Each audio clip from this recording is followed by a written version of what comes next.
बहुत समय पहले एक घने जंगल के किनारे एक ऋषि का आश्रम था। ऋषि देवव्रत अपनी तपस्या और ज्ञान के लिए प्रसिद्ध थे। जंगल के जानवर भी उन पर भरोसा करते थे, क्योंकि ऋषि हमेशा उनकी मदद करते और उनकी रक्षा करते थे।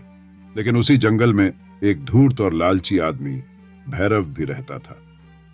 भैरव जंगल के जानवरों को फंसाकर उन्हें बेचता और जंगल की बहुमूल्य जड़ी बूटियों को चुरा लेता। एक दिन ऋषि देवव्रत जंगल के तालाब के पास ध्यान कर रहे थे। तभी उन्होंने देखा कि भैरव एक हिरण को फंदे में बांधने की कोशिश कर रहा है। ऋषि ने तुरंत आवाज लगाई, भैरव, जंगल के प्राणियों पर अत्याचार करना बंद करो, यह तुम्हारे लिए अनर्थ लेकर आएगा। भैरव ने उनकी चेतावनी को अनसुना कर दिया और हंसते हुए बोला, मुझे तुम्हारे उपदेशों की जरूरत नहीं। मैं जंगल का राजा हूँ, मैं जो चाहूं वही करूंगा।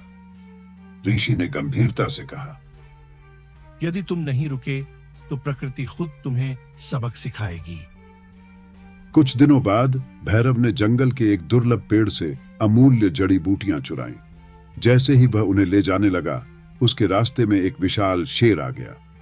भैरव डर के मारे एक पेड़ पर चढ़ गया। शेर उसे नीचे घूरता रहा। भैरव ने मदद के लिए चिल्लाना शुरू किया। ऋषि देवव्रत वहां पहुंचे और शेर को शांत किया। शेर ऋषि के पास बैठ गया।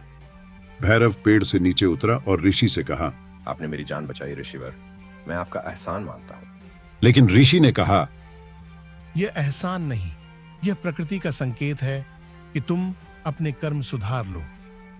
भैरव ने कुछ दिनों तक अपना बुरा काम रोक दिया, लेकिन लालच उसे चैन नहीं लेने देता था। एक रात उसने ऋषि के आश्रम में चोरी करने की योजना बनाई। आधी रात को वह ऋषि के कुटिया में घुसा और वहां रखी बहुमूल्य जड़ी बूटियां चुरा ली। लेकिन जैसे ही वह बाहर निकला, उसे चारों ओर अजीब अजीब सी आवाजें सुनाई देने लगी। पेड़ के पत्ते खड़खड़ाने लगे और हवा तेजी से चलने लगी। भैरव ने देखा कि जंगल के जानवर उसे घेरने लगे हैं। हिरण, भालू, शेर और यहां तक कि पक्षी भी। वह डर के मारे चीखने लगा। अचानक ऋषि देवव्रत वहां प्रकट हुए। ऋषि ने कहा, तुमने बार बार चेतावनी को अनसुना किया, अब जंगल खुद अपना न्याय करेगा। भैरव ने माफी मांगी और गिड़गिड़ाते हुए कहा, मुझे माफ कर दीजिए ऋषिवर, मैं अब ऐसा कोई काम नहीं करूंगा।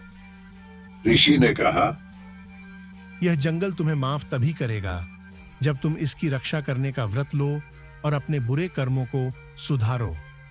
भैरव ने वादा किया कि वह कभी भी जंगल को नुकसान नहीं पहुंचाएगा और उसका रक्षक बनेगा। उसके बाद जंगल के जानवर शांत हो गए और अपने अपने रास्ते चले गए। भैरव ने अपना जीवन बदल लिया और जंगल की सेवा में लग गया। ऋषि देवव्रत ने उसे एक सच्चे मार्ग पर चलने का आशीर्वाद दिया। कहानी का निष्कर्ष हमें यह सिखाती है कि प्रकृति और उसके प्राणियों का सम्मान और संरक्षण करना हमारा कर्तव्य है। लालच और स्वार्थ से प्रेरित बुरे कर्म अंततः व्यक्ति के लिए विनाशकारी साबित होते हैं। यदि चेतावनियों को अनदेखा किया जाए तो प्रकृति अपने ढंग से न्याय करती है। हालांकि पश्चाताप और सही मार्ग पर लौटने का अवसर हमेशा मिलता है। यह कहानी यह भी दर्शाती है कि सच्चे मार्गदर्शन और सुधार के लिए संकल्प लेने से इंसान अपने जीवन को बदल सकता है।